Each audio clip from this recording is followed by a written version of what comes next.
Hi guys, welcome back to my YouTube channel. അപ്പോൾ എൻ്റെ ഒരു പുതിയൊരു വ്ളോഗിലേക്ക് എല്ലാവർക്കും സ്വാഗതം. അപ്പം ഞാനിത് എവിടെയാണ് നിൽക്കുന്നതെന്ന് ചോദിച്ചാൽ കോന്നി ആനക്കൂട്ടിലാണ് നിൽക്കുന്നത്. അപ്പം ഇവർ എൻട്രൻസിൽ തന്നെ എഴുതി വെച്ചിട്ട് കോന്നി എക്കോ ടൂറിസത്തിലേക്ക് സ്വാഗതം എന്ന് പറഞ്ഞിട്ട് എഴുതി വെച്ചിട്ടുണ്ട്. അപ്പോൾ നമുക്ക് അതിൻ്റെ ഉള്ളിൽ പോയിട്ടുള്ള വിശേഷങ്ങളും കാഴ്ചകളും കാണിച്ചു തരാം. അപ്പോൾ എൻ്റെ ചാനൽ ആദ്യമായിട്ട് കാണുന്നവരാണെങ്കിൽ ലൈക്ക് ചെയ്യണം, ഷെയർ ചെയ്യണം, സബ്സ്ക്രൈബ് ചെയ്യണം. അടുത്തുള്ളൊരു ബെൽ ബട്ടൺ ഞെക്കുമ്പോൾ പുതിയൊരു വീഡിയോയുടെ നോട്ടിഫിക്കേഷൻ നിങ്ങൾക്ക് വരുന്നതായിരിക്കും. അപ്പോൾ എല്ലാവരും ലൈക്ക് ചെയ്യണം. ആരും ലൈക്ക് ചെയ്യാൻ മറക്കരുത്, പറഞ്ഞാൽ മാത്രമാണ് എല്ലാവരും ലൈക്ക് ചെയ്യുന്നത്. അപ്പോൾ നമുക്ക് അതിൻ്റെ ഉള്ളിൽ പോയിട്ട് വിശേഷങ്ങൾ കാണിച്ചു തരാം കേട്ടോ. അപ്പോൾ ഇതാണ് ഗൈസ് പാർക്ക് ചെയ്യുന്ന സ്ഥലം. അപ്പോൾ നമുക്ക് പേയ്മെൻറ്റും കാര്യങ്ങളും ഒക്കെ ഉണ്ട് ഇതിന്. അപ്പോൾ നമുക്ക് പാർക്ക് ചെയ്യണം.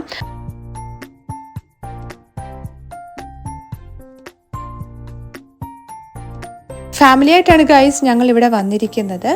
അപ്പം ഈ ബോർഡിൻ്റെ അകത്ത് അത്യാവശ്യം ഇവിടുത്തെ കാര്യങ്ങളെല്ലാം ഡീറ്റെയിൽ ആയിട്ട് തന്നെ കൊടുത്തിട്ടുണ്ട് കേട്ടോ. അപ്പം ഞാൻ ഇവിടുത്തെ ടൈമിങ്ങും കാര്യങ്ങളൊക്കെ ഒന്ന് പറഞ്ഞു തരാം ഗൈസ്. ഇവിടുത്തെ ടൈമിംഗ് എങ്ങനെയാണെന്ന് ചോദിച്ചാൽ 9:30 മുതൽ 6:30 വരെയാണ് ഇവിടുത്തെ ടൈമിംഗ് എന്ന് പറയുന്നത്. തിങ്കളാഴ്ച ഇവിടെ ഹോളിഡേ ആണ്, എല്ലാവരും ഒന്ന് ശ്രദ്ധിക്കുക. നമുക്ക് ടിക്കറ്റ് കൗണ്ടറിൽ പോയിട്ട് ടിക്കറ്റ് എടുക്കണം. അപ്പം കുറച്ച് ഡിലേ കാര്യമുണ്ട്. അപ്പം ഞങ്ങൾ വെയിറ്റ് ചെയ്യുകയായിരുന്നു. അപ്പം അതിൻ്റെ കൂട്ടത്തിൽ തന്നെ ഇവിടെ ഒരു വ്ളോഗർ ഉണ്ട് കേട്ടോ. ആ വ്ളോഗറിൻ്റെ പേരാണ് അൻസിയ വേൾഡ് എന്നാണ് ആ വ്ളോഗിൻ്റെ പേര് തന്നെ. അപ്പോൾ എല്ലാവരും അതൊന്ന് സബ്സ്ക്രൈബ് ചെയ്ത് സപ്പോർട്ട് ചെയ്യണം കേട്ടോ. അപ്പം ഇതിൻ്റെ ഉള്ളിൽ ചെറിയൊരു സ്റ്റോർ പോലെ ഉണ്ട്. അപ്പോൾ എല്ലാ ഐറ്റംസും ഇവിടെ തന്നെ കിട്ടും. കുരുമുളക്, പിന്നെ എല്ലാത്തിൻ്റെയും പൊടിയും, അതായത് മെയിനായിട്ട് നമുക്ക് തേൻ, നല്ല അടിപൊളി തേൻ തന്നെ ഇവിടെ കിട്ടും കേട്ടോ. അപ്പം മേടിക്കാനുള്ളവർക്കൊക്കെ മേടിക്കാം, അവർ സെയിൽ ചെയ്യുന്നതാണ് ഇവിടെ. അപ്പോൾ ഗായ്സ്, ഞങ്ങൾ ടിക്കറ്റൊക്കെ എടുത്ത് ഉള്ളിലേക്ക് പ്രവേശിക്കുകയാണ്. അപ്പം നല്ല മഴയും കാര്യങ്ങളും ഒക്കെ ആയിരുന്നു ഞങ്ങൾ വന്ന ടൈമെന്ന് പറയാനായിട്ട്. സൈഡിലായിട്ട് ഒരുപാട് ഡീറ്റെയിലും ബോർഡുകൾ തന്നെ വെച്ചിട്ടുണ്ട്. ഇതിനെക്കുറിച്ചുള്ള ഹിസ്റ്ററി കാര്യങ്ങളും എല്ലാം ഡീറ്റെയിൽ ആയിട്ട് തന്നെ കൊടുത്തിട്ടുണ്ട് ഗൈസ്. അപ്പോൾ നമ്മൾ ഉള്ളിലേക്ക് കയറാൻ പോകുകയാണ്. അപ്പം ആദ്യം കാണുന്ന കാഴ്ച എന്താണെന്ന് ചോദിച്ചാൽ ഒരു ആനക്കൂടാണ് കേട്ടോ. അതായത് 1942 ഈ ആനക്കൂട് സ്ഥാപിക്കപ്പെടുന്നത്. അതായത് കാട്ടിൽ നിന്നും പിടിച്ചുകൊണ്ട് വരുന്ന ആനകളെ, അതായത് താപ്പാനകളെ ഉപയോഗിച്ച് പരിശീലനം നടത്തുന്ന ഒരു കേന്ദ്രമായിരുന്നു ഈ ഒരു സ്ഥലമെന്ന് പറയാൻ. അത് 6 ആനകൾ പരിശീലനം നൽകാനുള്ള ഒരു ശേഷിയുള്ളൊരു ആനക്കൂട് തന്നെയാണിത്. കോന്നിയിലെ കൊച്ചയ്യപ്പൻ, പത്മനാഭൻ, ബാലകൃഷ്ണൻ, സോമൻ എന്നിങ്ങനെ ആനകളെയാണ് പ്രധാനപ്പെട്ട താപ്പാന്മാരെന്ന് പറയുന്നത്. കമ്പം എന്ന തടി കൊണ്ടാണ് ഈ ആനക്കൂട് നിർമ്മിച്ചിരിക്കുന്നത്. പിന്നെ അതുമാത്രമല്ല ഗൈസ്, 2.65 മീറ്റർ നീളവും 8.60 മീറ്റർ വീതിയും 7 മീറ്റർ ഉയരവുമുണ്ട് കോന്നിയിലെ ഈ ആനക്കൂട്. ആനക്കൂടിൻ്റെ പരിസരവും ഏകദേശം 9 ഏക്കറായിട്ടാണ് നിലനിൽക്കുന്നത് ഗൈസ്. അപ്പോൾ ഇവിടെ ഇരിക്കാനായിട്ട് ഈ സൈഡിലായിട്ട് ഇരിക്കാനുള്ള സ്ഥലവും കാര്യങ്ങളും ഒക്കെ ഉണ്ട്. നമുക്ക് മഴ ആയതുകൊണ്ട് നമുക്ക് ഇരിക്കാനൊന്നും പറ്റില്ല, കാരണം നല്ല അടിപൊളി ഒരു സ്ഥലവും കൂടിയാണിത്.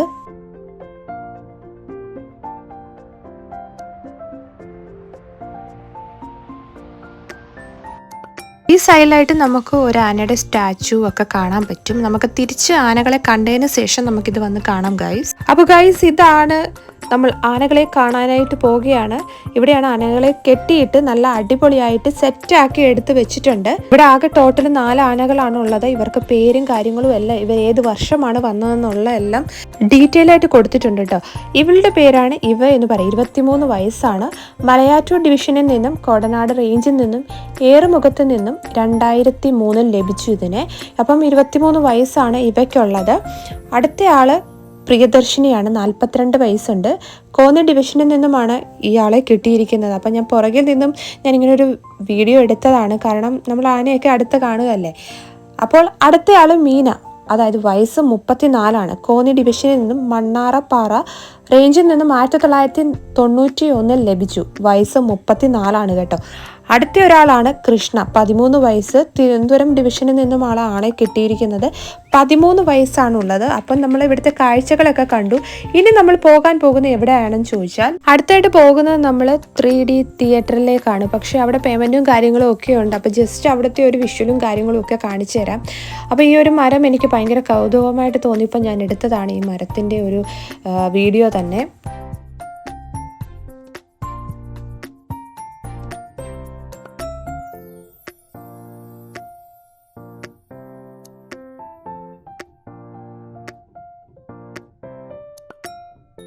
നമ്മൾ പോകുമ്പം തന്നെ സൈഡിലായിട്ട് കുറച്ച് ഔഷധ സസ്യങ്ങൾ തന്നെ ഇവിടെ വെച്ച് പിടിപ്പിച്ചിട്ടുണ്ട്. അത് കാണാനോ അതിൻ്റെ പേരുകളും കാര്യങ്ങളും എല്ലാം എഴുതി വെച്ചിട്ടുണ്ട്.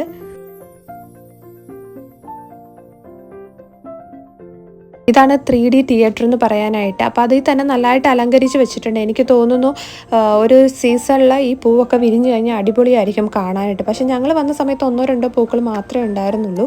അപ്പോൾ ഫുള്ള് പച്ചിപ്പും കാര്യമൊക്കെ ആയിരുന്നു. ഒരു തണൽ പോലെ തന്നെ അവർ നല്ല അടിപൊളിയായിട്ട് സെറ്റ് ചെയ്ത് വെച്ചിട്ടുണ്ട്. ആ പൂക്കൾ തന്നെ ഒരു പിങ്ക് കളറാണ്. പക്ഷെ ഞങ്ങൾ തിയേറ്ററിലോട്ടൊന്നും കയറാൻ പോയില്ല. ആ സമയത്ത് തന്നെ ഇച്ചുക്കുട്ടനാണെങ്കിൽ അടിപൊളിയായിട്ട് ഇങ്ങനെ നടന്ന് ഇങ്ങനെ എന്താ പറയുന്നത്, അവൻ അവൻ്റേത് രീതിയിലുള്ള കലാപരിപാടികളും കാര്യങ്ങളും ഒക്കെ കാണിക്കുകയാണ്.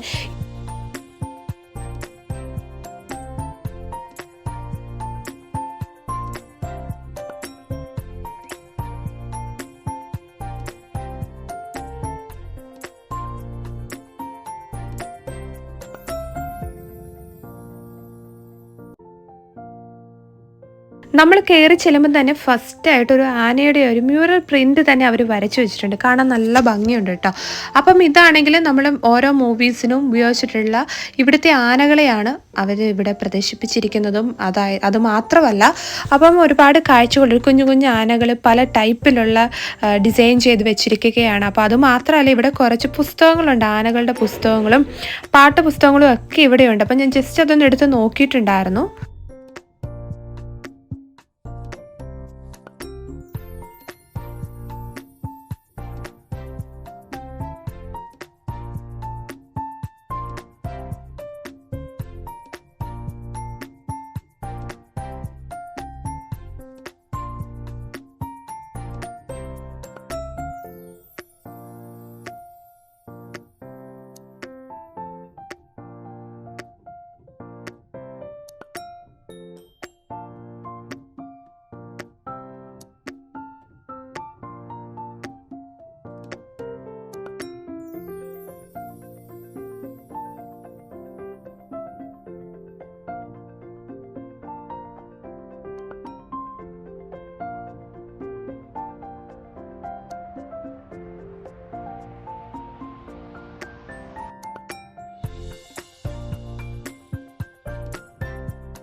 അപ്പം ഇവിടുത്തെ വിശേഷം എന്ന് പറഞ്ഞാൽ ഇതാണ്. അപ്പോൾ അടിപൊളിയായിട്ട് നല്ല പോലെ മ്യൂറൽ പ്രിൻറ്റും കാര്യങ്ങളും എല്ലാം ചെയ്ത് സെറ്റാക്കി വെച്ചിരിക്കുന്ന ഒരു ഗ്യാലറി തന്നെയാണ് ഇവിടെ.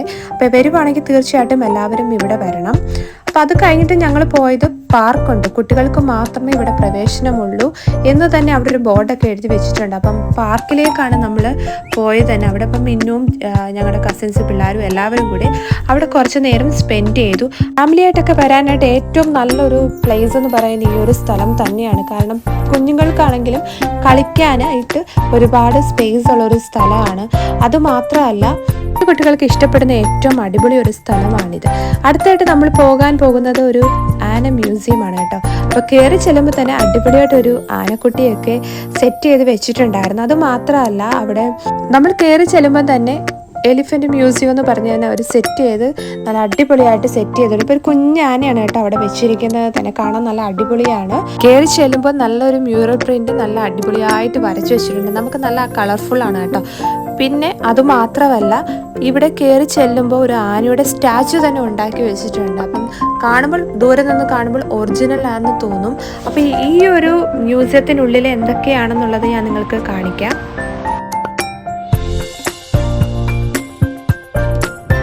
ആനകളെക്കുറിച്ച് ഏറ്റവും കൂടുതൽ അറിയണമെന്ന് ആഗ്രഹമുള്ളവരാണെങ്കിലും ആനപ്രേമികളാണെങ്കിലും തീർച്ചയായിട്ടും ഇവിടെ വന്ന് ഇതിന് ഡീറ്റെയിലും കാര്യങ്ങളും ഒക്കെ അറിയാൻ ഇഷ്ടമുള്ളവരാണെങ്കിൽ തീർച്ചയായിട്ടും ഇവിടെ വരണം കേട്ടോ.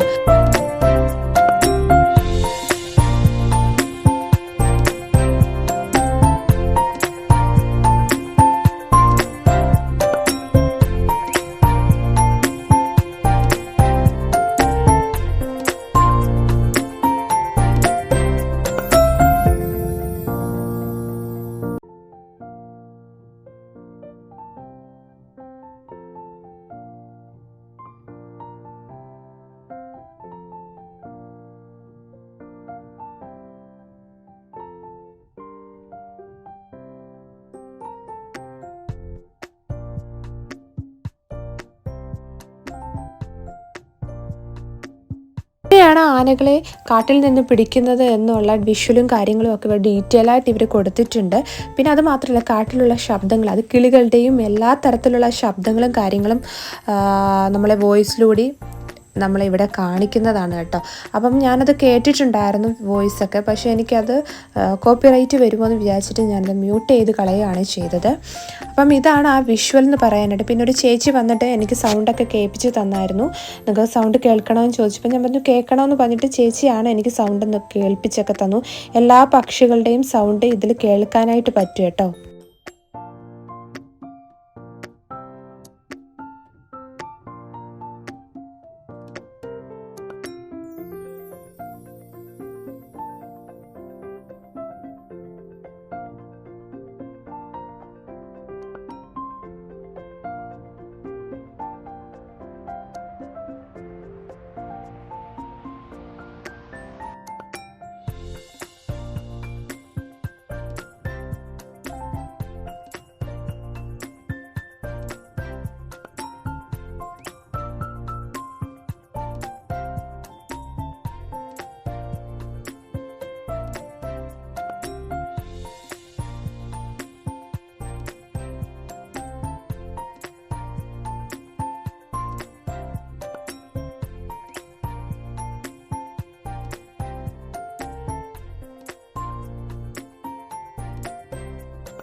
അടുത്തായിട്ട് നമ്മൾ കാണാൻ പോകുന്ന ഒരു ആനയുടെ ഒരു സ്കെൽട്ടൻ ആണ് കേട്ടോ. ഇത് ആനയുടെ ഒരു സ്കെൽട്ടൻ ഇവിടെ സെറ്റാക്കി അവർ വെച്ചിട്ടുണ്ട്.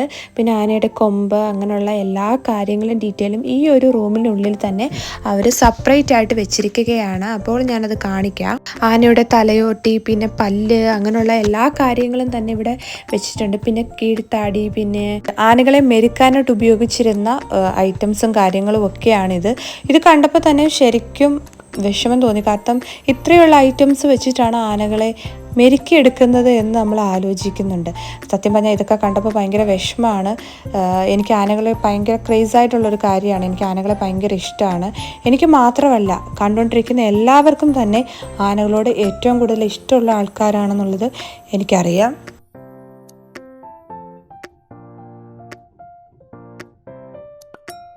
ഇതാണ് ആനകളുടെ പല്ല് എന്ന് പറയാനായിട്ട്. അപ്പം ഇത്രയും വലിപ്പമുണ്ടായിരുന്നു അല്ലേ എന്ന് ഞാനിങ്ങനെ ചിന്തിച്ച് അവസാനം ഞാൻ കുഞ്ഞാനക്കുട്ടിയുടെ കൂടെ നിന്ന് ഫോട്ടോയും സെൽഫിയൊക്കെ എടുത്തിട്ടുണ്ടായിരുന്നു. അത് കഴിഞ്ഞിട്ട് ഞങ്ങൾ പോയ സ്പെഷ്യൽ ഒരു സ്ഥലത്തേക്കാണ്. വേറൊന്നുമല്ല, അവിടെ നമുക്കൊരു ഊഞ്ഞാൽ പോലെ സെറ്റ് ചെയ്തിട്ട് അപ്പോൾ കുറച്ച് നേരം ഞാൻ ഇച്ചുമൊക്കെ ഊഞ്ഞാലിലാടുകയൊക്കെ ചെയ്തു. അതിന് മുമ്പ് ഞാൻ ഇല്ലാഞ്ഞ ടൈമിൽ അവൻ ഇങ്ങനെ ഊഞ്ഞാലിലാടാണ്ട് കുറച്ച് പേടി കാണിച്ചു. പക്ഷേ കുറച്ച് കഴിഞ്ഞപ്പോൾ അവൻ അതിൽ നിന്ന് പോകാനായിട്ട് അവൻ ഒട്ടും മനസ്സ് വന്നില്ല. അപ്പോൾ കുറച്ച് നേരമൊക്കെ ഞാനിങ്ങനെ ഊഞ്ഞാലിലാടുകയൊക്കെ ചെയ്തു. അപ്പം ഊഞ്ഞാൽ കാണുമ്പോൾ ആരാണ് ഊഞ്ഞാലാടാത്തത്? എല്ലാവർക്കും അപ്പോൾ ഊഞ്ഞാലാവണം, ഫോട്ടോ എടുക്കണം, അങ്ങനെ കുറേ പരിപാടികളുണ്ടായിരുന്നു. അപ്പോൾ എല്ലാവരും ഫോട്ടോയൊക്കെ എടുത്ത് ഭയങ്കര ഹാപ്പിയായി. കാരണം ആനകളെയൊക്കെ കാണാം. ഏറ്റവും കൂടുതൽ സന്തോഷം എന്ന് വെച്ചാൽ ഇച്ചുക്കുട്ടനാണ്. അവനാണ് ആനകളെ കാണണമെന്നുള്ള ഏറ്റവും വലിയൊരു ഒരു സന്തോഷം. അവന് ആനകളെ ഭയങ്കര ഇഷ്ടമാണ്. അപ്പോൾ ഞങ്ങൾ ആനകളെയൊക്കെ കണ്ടു. പിന്നെ അവിടെ ബോർഡുകളിലൊക്കെ ഡീറ്റെയിൽ ആയിട്ട് എഴുതി വെച്ചിട്ടുണ്ട് ആനകളെ എങ്ങനെ പിടിക്കുന്നുണ്ട്, അതിൻ്റെ ചരിത്രവും കാര്യങ്ങളും എല്ലാം അവർ ഡീറ്റെയിൽ ആയിട്ട് തന്നെ എഴുതി വെച്ചിട്ടുണ്ട് ഗൈസ്.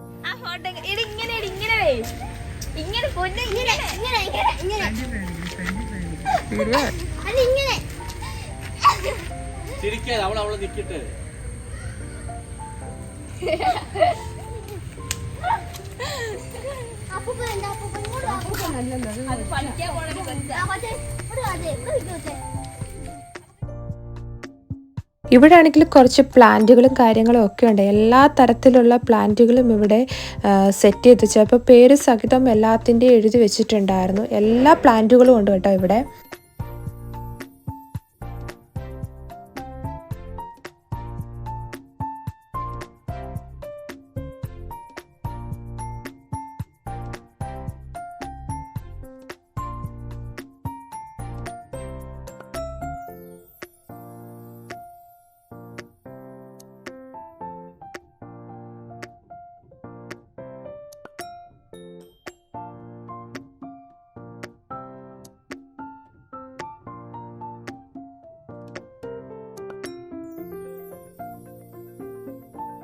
വെള്ളച്ചാട്ടം കാണാനായിട്ടും ഇച്ചുക്കുട്ടൻ ഉണ്ടായിരുന്നില്ല. കാരണം അവൻ നല്ല ഉറക്കമായിരുന്നു ഗൈസ്. അപ്പോൾ അവന് ഈ ഒരു സ്ഥലം കാണാനൊന്നും പറ്റിയിട്ടുണ്ടായിരുന്നില്ല. അവന് അപ്പോഴത്തേക്ക് ഉറങ്ങിപ്പോയി. അപ്പം ഞങ്ങൾ പോകുന്ന വഴിയിൽ കൂടി കുറച്ച് വെള്ളച്ചാട്ടമൊക്കെ കണ്ടു. അപ്പോൾ അതിൻ്റെയൊക്കെ വീഡിയോ ഞാൻ നിങ്ങളെ ഒന്ന് കാണിച്ചു തരാം. അപ്പോൾ എൻ്റെ വീഡിയോ എല്ലാവർക്കും ഇഷ്ടപ്പെട്ടെന്ന് കരുതുന്നു. അടുത്തൊരു വ്ളോഗുമായിട്ട് തീർച്ചയായിട്ടും നിങ്ങൾക്ക് വരുന്നതായിരിക്കും. അപ്പോൾ എൻ്റെ വീഡിയോ ഇഷ്ടപ്പെടുകയാണെങ്കിൽ ഒന്ന് ലൈക്ക് അടിക്കുക, സബ്സ്ക്രൈബ് ചെയ്യുക. അടുത്തുള്ള ബെൽ ബട്ടൺ ഞെക്കുമ്പോൾ പുതിയൊരു വീഡിയോയുടെ നോട്ടിഫിക്കേഷൻ നിങ്ങൾക്ക് വരുന്നതായിരിക്കും. അപ്പോൾ എല്ലാവർക്കും വീഡിയോ ഇഷ്ടപ്പെട്ടെന്ന് കരുതുന്നു. Bye guys.